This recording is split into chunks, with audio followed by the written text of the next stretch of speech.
Γεια σας παιδιά, είναι το δεύτερο part. Άμα το έχετε δει το πρώτο part, άμα δεν το έχετε δει πηγαίνετε και δείτε το. Είναι δεύτερο part, στολίζουμε το δέντρο.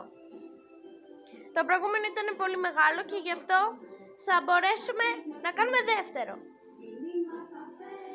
Οπότε έχουμε βάλει στο προηγούμενο βίντεο την πρώτη μας μπάλα και τώρα πάμε να βάλουμε τη δεύτερη.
Τι άλλο έχουμε να βάλουμε?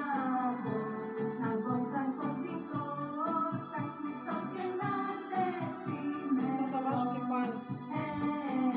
Νικό. Άντε βάλ' το να δούνε. Πες έτοιμο είναι ή τι θα το ανεβάσω πάνω. Γεια σας παιδιά. Τώρα περιμένετε λίγο να πάρω τη γυρλάντα. Δεν ξέρω. Αυτή θα την πάρω στο σχολείο. Θα την πάμε στο σχολείο μου. Και το αποτέλεσμα είναι αυτό. Είναι μικρό το part 2 από ό,τι καταλάβατε, επειδή το μισό το έχω κόψει για να κάτσουμε να στο στολίζουμε, να μην βλέπετε όλη την ώρα που βάζουμε απλά μπάλες και να βαρεθείτε. Και γι' αυτό να το. Έχει εδώ διάφορα και πιστεύω ότι θα είναι ωραίο. Αυτό θα είναι το τέλειο δέντρο. Αυτό εδώ. Θα μπει εδώ πάνω. Για να δω.